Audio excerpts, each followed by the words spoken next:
On les utilise tous les jours, nos ordis, nos téléphones. Mais qu'est-ce qui se cache derrière l'écran? Qu'est-ce qui fait que tout ça fonctionne? Eh bien, aujourd'hui, on va plonger au cœur de la machine. On va parler de ce duo inséparable. Le matériel, ce qu'on peut toucher, et le logiciel, cette force invisible qui lui donne vie. Allez, c'est parti. Imaginez un instant, un ordinateur tout neuf, une belle boîte en métal, en plastique, mais complètement vide, sans aucun logiciel. La question c'est, à quoi ça peut bien servir? La réponse est simple et un peu brutale même. Ça ne sert à rien, absolument à rien. Ce n'est qu'une coquille vide, un presse-papier très très cher. C'est le logiciel, le software qui est le vrai cerveau de l'opération. Bon, si c'est si important que ça, alors il faut qu'on se mette d'accord. Un logiciel, qu'est-ce que c'est exactement? Définissons un peu ce terme qu'on entend partout. En fait, un logiciel, c'est un peu comme une recette de cuisine pour un ordinateur.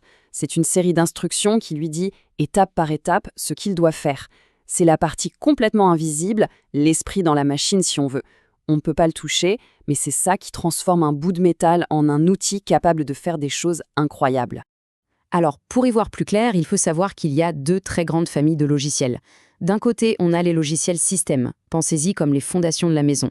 Et de l'autre, les logiciels d'application. Eux, ce sont les meubles, la déco, tout ce qu'on utilise au quotidien. Et comprendre la différence entre les deux, eh bien, c'est essentiel. Et pour bien comprendre cette différence, on va utiliser une image qui parle à tout le monde, celle d'un orchestre.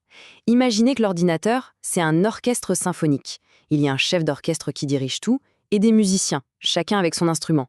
Alors, qui fait quoi dans notre machine? Eh bien, le chef d'orchestre, c'est le système d'exploitation. C'est le grand Manitou, le boss, c'est lui qui gère absolument tout. Il dit au processeur quand travailler, il distribue la mémoire, il s'assure que le clavier, la souris, l'écran, que tout ce petit monde communique sans problème. Sans lui, honnêtement, ce serait l'anarchie la plus totale. Donc, on voit bien la différence. Le chef d'orchestre, le système d'exploitation, il est crucial. Il ne joue d'aucun instrument lui-même, mais sans lui, pas de musique.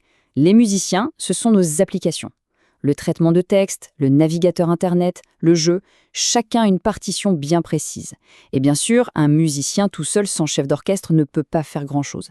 L'un a absolument besoin de l'autre pour que le concert ait lieu. Et des chefs d'orchestre, il y en a des très connus. Le plus célèbre, c'est bien sûr Windows, qu'on retrouve sur une immense majorité des PC. Il y a aussi macOS, le chef d'orchestre exclusif des Mac d'Apple. Ces deux-là, ce sont ce qu'on appelle des logiciels propriétaires. En gros, ils appartiennent à une entreprise et pour les utiliser, il faut une licence. Mais il y a un troisième larron dans l'histoire, un chef d'orchestre avec une philosophie radicalement différente, Linux. Lui, il est open source. Ça veut dire quoi?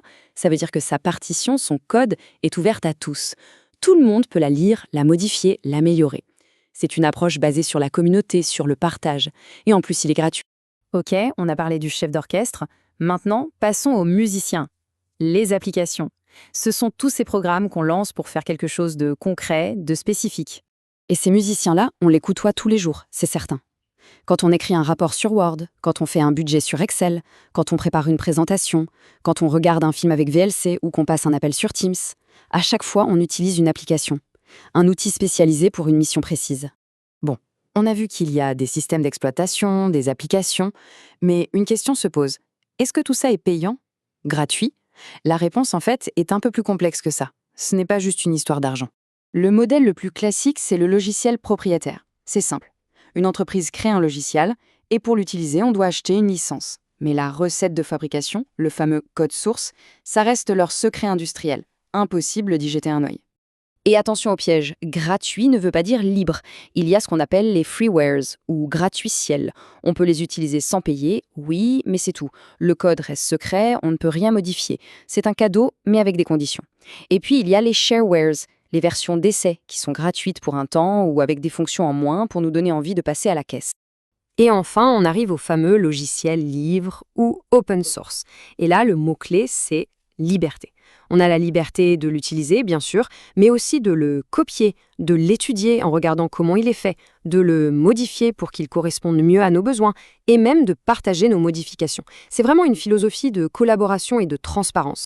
Donc, si on résume, le point le plus important à retenir, ce n'est pas le prix, c'est la liberté. La vraie ligne de partage des eaux, c'est est-ce qu'on a accès au code source? Est-ce qu'on a le droit de comprendre comment ça marche et de le modifier? C'est ça la différence fondamentale entre le monde du libre et le reste. Maintenant qu'on a clarifié ces concepts de base, prenons un peu de hauteur. Tout ça, ces logiciels, ces licences, quel est leur impact dans notre vie de tous les jours, dans la société en général? L'impact, il est colossal. Il faut être clair. Le logiciel est partout. Dans les usines qui fabriquent nos objets, dans les entreprises qui gèrent leurs comptes, dans les laboratoires de recherche qui font avancer la science, dans les écoles.